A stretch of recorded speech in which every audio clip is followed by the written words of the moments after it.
Haveri gang rape ಪ್ರಕರಣಕ್ಕೆ ಸಂಬಂಧಪಟ್ಟಂತೆ details ಏನು ಅಂತ ನೋಡ್ತಾ ಹೋಗೋಣ ಬನ್ನಿ.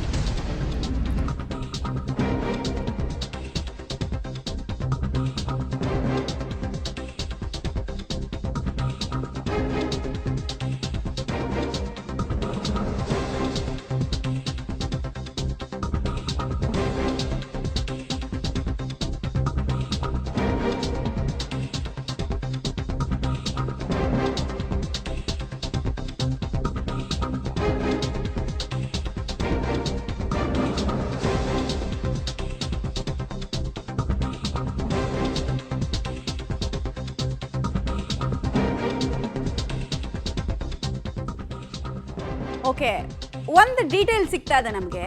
ಹಾವೇರಿಯಲ್ಲಿ ಗ್ಯಾಂಗ್ ರೇಪ್ ಆಗಿತ್ತು. ಈ ಪ್ರಕರಣದಲ್ಲಿ 12 ಜನ ಆರೋಪಿಗಳೇನಿದ್ರು ಅವರು ಈಗ ರೋಡ್ ಶೋ ಮಾಡಿರೋದು.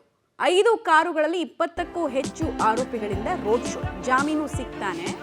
ಹಾನಗಲ್ನಲ್ಲಿ ಗ್ಯಾಂಗ್ ರೇಪ್ ಪ್ರಕರಣದ ಅಕ್ಯೂಸ್ಡ್ಗಳು ರೋಡ್ ಶೋ ಮಾಡಿರೋದು ಮತ್ತು ಅದನ್ನು ವಿಡಿಯೋ ಮಾಡಿ ಅದನ್ನು ವೈರಲ್ ಮಾಡಿರೋದು.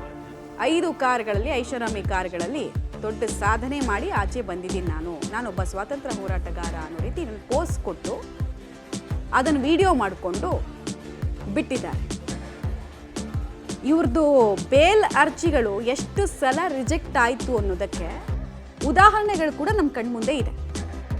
ಬಟ್ ನೋಡಿ, ಜೈಲಿಂದ ಆಚೆ ಬಂದ ತಕ್ಷಣ ಪಶ್ಚಾತ್ತಾಪದ ಬದಲಾಗಿ ಸಂಭ್ರಮವನ್ನು ಮಾಡಿದ್ದಾರೆ.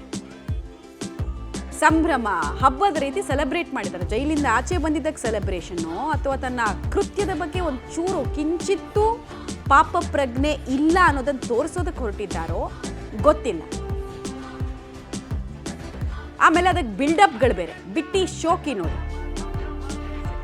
ರೇಪ್ನಂತಹ ಪ್ರಕರಣದಲ್ಲಿ ಒಳಗೆ ಹೋಗೋದೇ ನಿಜವಾಗ್ಲೂ ಅವಮಾನಕಾರಿ ವಿಚಾರ. ಅದರಲ್ಲಿ ಇಂಥ ವಿಡಿಯೋಗಳನ್ನು ಮಾಡ್ಕೊಳ್ತಾರಲ್ಲ, ಮೆದುಳು ಇದೆಯಾ, ಮೆದುಳನ್ನ ಮನೇಲಿರೋ ಫ್ರಿಜ್ಜಲ್ಲಿ ಇಟ್ಟಿದ್ದಾರಾ ಗೊತ್ತಿಲ್ಲ.